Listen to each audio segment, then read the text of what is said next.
Good afternoon, and welcome to the Middle East Forum's webinar and podcast series, Israel Insider with Ashley Perry. I'm Stacey Roman, and I will be moderating this discussion today.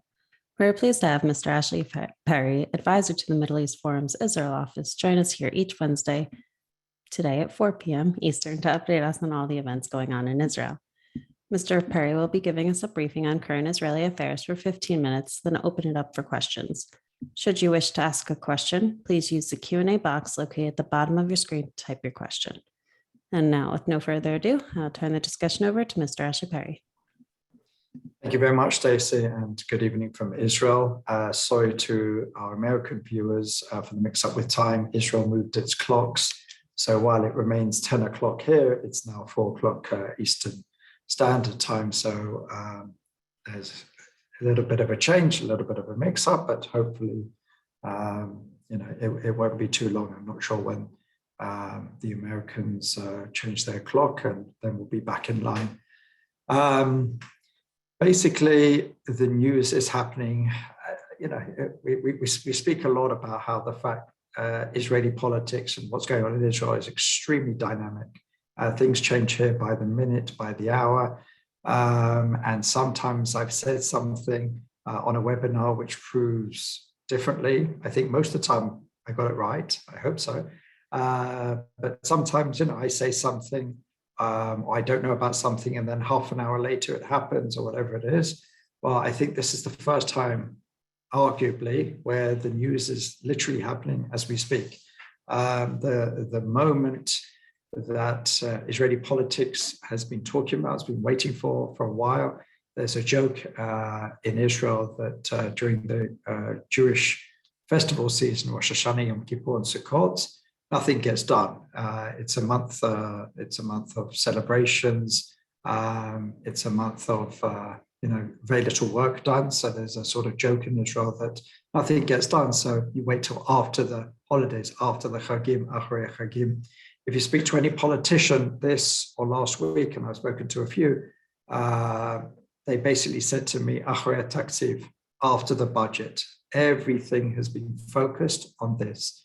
This is really the moment to see whether this coalition of right, left, center, Arab parties, unique, historic coalition, unity coalition in every meaning of the word, if it remains, or if it's going to fall. If the budget does not pass by the 14th of this month, the coalition automatically falls and we go to immediate elections. That's why it really is the most important moment on the political calendar for a while, because if this passes, it gives a good amount of stability, not complete stability, but a good amount of stability for this government going forward. And there's a good chance it will last for a lot longer. That's why the opposition this week, led by Likud, led by former Prime Minister Benjamin Netanyahu, has really pulled out all the stops. We've had leaked conversations trying to create wedges and gaps between some of the principals here, leaked recordings of Ayelet Shaked, talking about Benny Gantz and Yair Lapid. We've had leaked recordings of Naftali Bennett talking also about those figures, also on the eve of his traveling to the climate conference in Glasgow this week. These are relatively older recordings, sometimes weeks old, sometimes months old, obviously being held back just to coordinate as much as possible to try and create some wedges between the coalition. We've also had a relatively vicious campaign against the budget, especially the parts of it which are under the demands of the Ram political party, the Arab Islamist party, trying to create this message that some of the budget, some of the Israeli taxpayers' money is going to Hamas, is going to terrorists. There is obviously no substance to that. There has been some connections made with some of the people within Ram to some charities and some organizations which do work in Gaza and trying to show these connections. As Mansour Abbas said on all the major TV programs yesterday, that their work has been checked by all the legal authorities. There's nothing illegal, there's nothing illegitimate, no money goes to Hamas, no money goes to terrorist organizations, but that is the message that's been put out by the opposition parties led by Likud. And that's really where they've tried to pull the agenda to try and pull some distance between perhaps the more right-wing members of the coalition in Yamina, or maybe the New Hope party led by Gideon Sa'ar against Ram, trying to create friction. They pulled out letters from rabbis which demand certain members of the coalition, again, specifically in the Yamina party, which is a national religious party, to try and make a rabbinic ruling that you can't vote for this budget. There have been demonstrations calling this blood money, calling this terrorist money. Again, Mansour Abbas did the rounds of the Israeli media yesterday, and his major message was, it's ironic that Likud is leading this because they were the first one to bring me in. They were the first one to offer me everything. They legitimized me. They brought me to the center of Israeli politics. And when they couldn't finalize the deal with me, it suddenly became illegitimate to deal with me. And he threatened that if the incitement continues, he has a lot of proof to show exactly how far Netanyahu himself and Likud in general were prepared to go to offer Ram to be in the government. He hinted at some of the things, but he said he has a lot more to give if the incitement level goes up a notch. And it certainly carried on today in the beginning of the discussions on the budget. Today, the Knesset kicked off with speeches by the Prime Minister, Naftali Bennett, the alternate Prime Minister, and Foreign Minister Yair Lapid, Finance Minister Avigdor Lieberman. Then we heard a riposte from opposition leader Benjamin Netanyahu, and finally by the head of the Knesset Finance Committee, Alex Kushner. The speeches by Lapid and Lieberman, basically they tried as much as possible to talk about the budget itself and talk about the important elements as they see them and what they see as positive, really tried to shut off the shouts from the opposition benches, and they were pretty harsh, but they basically just put their head down and decided to say what they're going to say. Prime Minister Bennett, on the other hand, a lot of people have talked about this, he decided to go a different route. He really looked former Prime Minister Netanyahu in the eye and told him that he thrives on hate, he thrives on division, he thrives on disunity, and everything that was legitimate for him is now illegitimate for others in this country. He believes this country can't exist without him, really going at him very, very personally, calling him Bibi, calling him Abu Yair, which is an interesting moniker that was given to Netanyahu by himself and some of his associates when he was trying to outreach to the Arab street in Israel. And Netanyahu gave as good as he can, again, accusing Prime Minister Bennett of lies, accusing him of selling out the country, trying to pick holes in the budget. Really, this was a bit of a screaming match between the two. Several MKs had to be taken from the Knesset plenum. A lot of it was well prepared in advance. Everyone knew what they were doing. And then finally, Alex Kushner took to the floor and again really tried to lay into Netanyahu's riposte to Bennett. But it was very interesting stuff for someone who's fascinated by what goes on in the Knesset. But it certainly didn't do our politics any justice. And the fact that several MKs received physically ejected from the plenum, and all sorts of shouts and tirades and incitement from one side to the other, just shows really what the meaning of what's going on at the moment. The facts are there's going to be, over the next day and a half, 780 votes. What that means is basically there's three parts to this budget law. There's going to be, first of all, the budget for 2021. Then there's going to be the arrangements law, which, as I've said, is the details of how the money is going to be spent, because the budget is just the sort of, the numbers themselves. And then after that, it's going to be a budget for 2022. There are 780 objections to the budget, which have been raised by the opposition. The majority of them are Likud, but there's also some of the other parties in the opposition that have raised some of them, which means every single one of them has to be voted on. So you can imagine each member of Knesset has to raise their hand or press a button, I would say, 780 times. What the opposition are hoping for is that there's going to be mistakes. We've seen a famous mistake made by the chairman of the Knesset, Miki Levy, when he was a bit tired because of filibusters, etc., and he voted the wrong way and a law did not pass.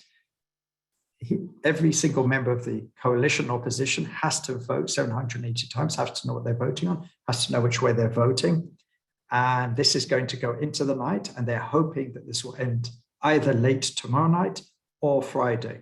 The coalition is trying to hurry it up and try to get it over with as quickly as possible.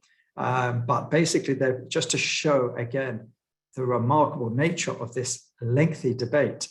The coalition and opposition have sent out, the leaders of the coalition and opposition have sent out directives to their members of Knesset, like wear loose and comfortable clothing. Don't eat too much, so you don't need frequent toilet breaks. Do not bring iPads into the Knesset plenum. Do not be distracted.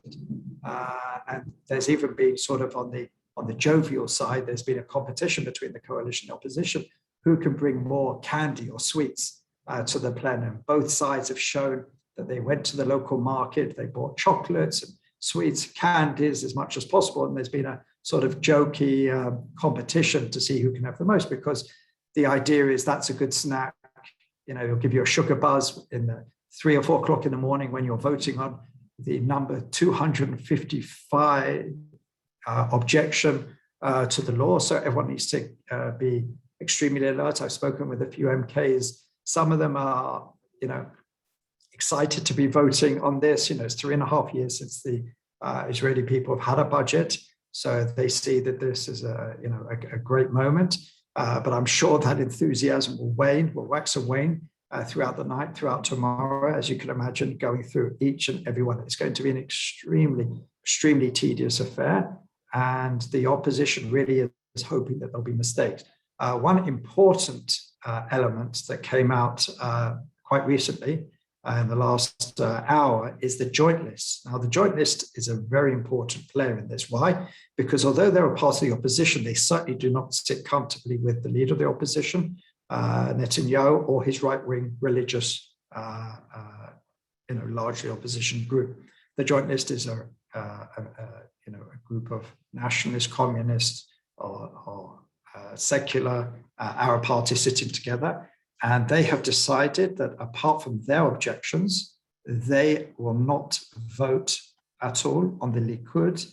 The Likud's elections now, the majority of the objections are Likud, which means that's significant because there are 6 members, which means that the opposition can only get to 53 on any one of these votes. So on any of those objections by the Likud, the government or the coalition has a certain amount of leeway. As you can imagine, that can be significant. However, on their objections, they're going to be voting with the opposition. So we've already seen at least one vote come through, and it's gone along coalition opposition lines, 59 to 61, which means that any single MK in the coalition doesn't vote for something, the law could not pass. The opposition, as well as trying to catch them out, maybe with tiredness or something like that, is hoping that one of the MKs in the coalition can be persuaded not to vote on some or to cross the aisle or what have you. There's been a lot of work, especially, as I said, on the more right-wing elements. Yom Tov Chalfon, a member of Yamina, has really been pushed as much as possible. Everyone around him has been approached to try and place pressure on him. But, it seems that every party leader in the coalition, as we know, there's a large amount of parties in their disparate parties, have got to keep every single one of their MKs disciplined, awake. And I saw before, there's a whole calendar put out by the coalition, which parties are in charge of which votes, which objections, to really make sure that everyone comes. Everyone is there for every single vote and everyone votes the way they should. So far, really, this is, straight off the press. So far, there has been one mistake, but the mistake has been with the opposition. Porush, which is a member of the United Torah Judaism, the Ashkenazi ultra-Orthodox party, made a mistake and voted with the coalition. So far, the coalition are in a good place. They are confident. Naftali Bennett said going into the Knesset today that he thinks it'll be 780-0 win for the coalition. That's what they're hoping for. Anything less, there could be trouble. But marathon votes ahead, and we will probably know by Friday whether this coalition will be there for the foreseeable future or possibly could be going to elections. But at the moment, it's looking good for the coalition. So with that, I'm happy to answer any questions on that or any other issues. All right, thank you so much. So the first question we have in is from Ken Miller. Where does the ultra-Orthodox fit into this budget agreement? If it fails, is there any benefit for them to manipulate a stronger position for themselves? Well, the ultra-Orthodox party, Shas and United Torah Judaism, are members of Netanyahu's opposition. They're not part of the coalition. They weren't really part of the coalition negotiations over the budget. Interestingly, there are two ways that they've already been able to influence. Don't forget the arguably more than any other sector in Israel, the ultra-Orthodox community is very dependent on the national budget for their learning, yeshivot, seminaries, for the jobs in kashrut and religious services, etc. And this government is very strong on trying to roll back and reverse some of the gains made by the ultra-Orthodox parties over the last decade and a half, if not longer. What they managed to do is they already managed to get some small wins when there was going to be a marathon, when there was a marathon discussion in the Knesset Finance Committee, which is supposed to do the preparatory work for the budget. They put up, I think, 24,000 objections, which were supposed to be discussed. And basically, after a bit of discussions and agreements and compromises, it was agreed that the government would give the ultra-Orthodox a relatively small sum from what they're used to, but just to kind of just get it off the table and get it ready for the Knesset plenum, which is what happened. In the last 24 hours, interestingly enough, Iran, the religious Muslim party, the Islamist party, has said that it will give 100 million of the money that it's getting from the budget, 100 million shekels, for the ultra-Orthodox party.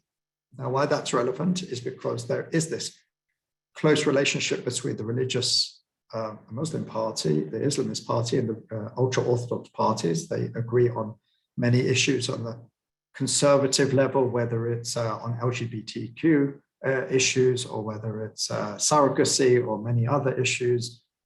They've been known to work together in the past. And I guess this is to maintain the relationship, to ensure that it's clear that the ultra-Orthodox parties will not vote for the budget and they will vote against it. They're part of Netanyahu's opposition. But this was a bit of a fig leaf. It's clear that the ultra-Orthodox have been knocking at the door of the coalition. They would love to get in. They need their budgets. They need to be part of the government for their particular agenda. But so far they've been rebuffed. And interestingly, a lot of people have been looking to see whether their language would be more conciliatory as they understand that this budget, they've been promised by Netanyahu from the beginning that they will be able to bring down, that he will be able to bring down this government. Netanyahu was pretty sure, told them this government won't last, I will be able to bring it down. Now they understand in the last day or so that the budget is extremely likely to pass, which means that this government is going to be around for a bit, which means that as things stand, they will be in the opposition. Has this modified their behavior? Well, we saw the leader of the Ashkenazi ultra-Orthodox party, United Torah Judaism, basically using very harsh language against Prime Minister Bennett. So it doesn't seem at this point that they see any way into the government. But as every commentator has been suggesting, once the budget passes, we could see movement, whether it's in the Likud, maybe a breakaway group within the Likud, maybe the ultra-Orthodox. It's clear the ultra-Orthodox want in. The main barrier to that is Avigdor Lieberman, who's the finance minister, who's a powerful and important part of this coalition, but there are others. But after the budget has been set, there is more wiggle room to bring them in because the demands will be lower because the budget will already been set. So we'll see what happens for that. But at the moment, the ultra-Orthodox parties are very much part of Netanyahu's opposition. And so far, they're voting absolutely lock in step with Netanyahu against this budget. Understood. Thank you. So the coalition is so diverse. Are the MKs voting just to pass the budget, or are there any objections MKs will vote for based on ideological lines? No, because the budget, don't forget the budget has been prepared amongst the coalition members. Each party within the coalition has some wins in there, has some achievements in there. Obviously, each party alone would have written a very different budget. The more left-wing elements, something more to their liking, right-wing more to theirs, religious, secular, et cetera, the Arrow parties. But each one gains. Each one is, this government has to be about compromise. I've spoken to a few players and, they complain that it didn't go far enough to their liking. But that's understood. At this point in the game, if you vote against the budget, the coalition simply falls. There's no wiggle room here to be suddenly holier than thou, because it quite simply means the end of this coalition. So all the negotiations with individual parties or individual MKs has already been done. The word is that every MK in the coalition is on board. And even if they don't like certain parts of the budget, they're going to vote in favor of it because they will have certain things in the budget that they wouldn't have otherwise. And the idea is to keep the coalition intact. So the only way to do that is pass the budget. This isn't a time where you can object on ideological grounds because it would mean the end of the coalition. That the stakes are just too high at this point to sort of make a stance. This is really about the ability of the coalition to continue. This is the ability of the state of Israel to have its first budget in 3.5 years, and there's a lot of enthusiasm for that, even amongst some of the Israeli public who wouldn't necessarily have voted for the parties within, because we've been left without a budget for 3.5 years, and that's obviously not good for growth in the economy and the stability. So I think at this point, it's really just everyone, again, unless there are some big surprises, we'll see as much as possible, votes according to whether they're in the coalition or opposition. Thank you. This question just came in from Steve Waldman. What about Shikli saying he will vote against the budget? Right. So Amichai Shikli has long been known as a rebel member of Knesset for Yamina. He was on the Yamina list, which is Naftali Bennett's party. But from the beginning, he said that he was not in favor of joining the coalition. He voted against the government when it was sworn in. So they haven't been relying on him. There was some hope at one point he would at least abstain, but it's clear he's decided a while ago to go across. It remains to be seen exactly what will happen with him, because Yamina could officially designate him a rebel MK, which means he's no longer a member of their faction, and that means that he will not be able to run on any existing party list for the next elections. That's a way to prevent another party, I don't know if you'd use the word bribing, but sort of enticing an MK to vote against their party. But obviously he can form his own party list or join a new party list, but he can't join the Likud, which it seems is the direction he's going. But they're not relying on him. He's not part of that 61. With him would have been a nice, comfortable 62. But that's been out of the question for a while. Understood. Thank you. From Goldie, is there a plan as to where the money will be coming from to cover the projected budget? All different places. Like any budget, there's really a whole long list. There's a balance sheet of incomings and outgoings. Avigdor Lieberman, the finance minister, has been very big on saying that there's no taxes, there's no new taxes, no tax increases, and there haven't been. Some have said that a tax on disposable, foodware is a tax, and it's claimed that it targets the ultra-Orthodox community because they have larger families and they use it more. Israel is the largest consumer of single-use plastic foodware in the world. And this was seen as an environmental issue. That's why they've massively raised the taxes, but the ultra-Orthodox community have seen this as something that unfairly targets them. Also on this being another, on more health issues, to tax sugary drinks like Coke and all those sort of drinks. And again, that's something the ultra-Orthodox have claimed that that's unfairly targeting them. And they say in general, it targets the lower socioeconomic levels. So while there haven't been any overt taxes or tax increases, there have been taxes on items like those. So those are some of the ways that they're going to make money. It's as I said, I think it was something like 400-page budget, so it'd be very difficult for me to go into all the details where the money's coming in, where the money's going out. But it's a convoluted system. But it's balancing the books. It's actually lowering the deficit to something approaching pre-COVID levels, because obviously, like every country, there was massive spending and massive losses during COVID. So they tried to make sure that they didn't dig into the deficit any further and try to reduce it a little bit. It's not to pre-COVID levels, but it's certainly in that direction. Yeah, that sounds great. Len Getz asks, is there a consensus in the government to reject a separate U.S. consulate for Palestinian Arabs in Jerusalem? Yes, we talked about that a little bit, and it's going to get a lot more heated once the budget passes, because they've tried to put up contentious issues, and the Americans have understood that. But pretty much, obviously some of the more left-wing elements are not against it, but from the center to the right, and even the center left in the coalition are pretty against it, or the major players are against it in the coalition. So it remains to be seen how much pressure the Americans will put on Israel after the budget passes. Thank you. And Murray Feldman asks, is Benny Gantz aware that Israel might be Biden's plan B against Iran if the JCPOA agreements fail? Can you repeat that? Does Benny Gantz know that Israel is America's plan B? Yes.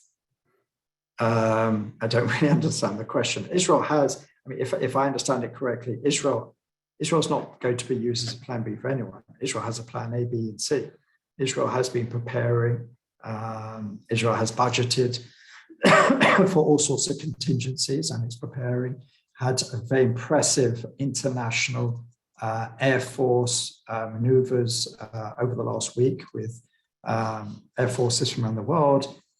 There was all these maneuvers, including, not together, but including the Saudis, even the Americans and other countries, to sort of send a message that we have the capability to do what's necessary if negotiations fall. So I don't think it's not that Israel is going to be used as anyone's second plan or plan B. Israel is going to take its own interests. If it believes that Iran is close to nuclear weapons capability and has the opportunity to stop it, then those will be made internally. Obviously, they will be discussed with the US, but Israel has shown in the past that if it believes its existence is being threatened, it will take the necessary steps to prevent that. Understood. From Richard Hellman, does the U.S. Commerce Department's actions against 2 Israeli companies relate to such other issues as Israel's designation of 6 NGOs related to the PFLP as terrorist organizations? I don't believe that the 2 issues are connected. I think the 2 issues are separate. The NSO affair, which the question is referring to, is something which has been going on for a while. I think it's very specific about that. I think the 6 Palestinian NGOs that have been designated as part of the PFLP, a terrorist organization, part of their orbit, has been prescribed by Israel as a separate issue. I don't believe personally that the 2 issues are connected. All right. Well, that brings us perfectly to the half hour. We've come to the close of our webinar and podcast. Ashley, thank you again for taking time to update us this week. And for our viewers in the US, we will be back to our regular time next week when we turn back the clocks. Also, for our viewers and listeners, please join us Friday at 1 p.m. Eastern for a webinar with Richard Goldberg on the state of Iran's nuclear program. Thank you all for joining us, and I hope you have a great day.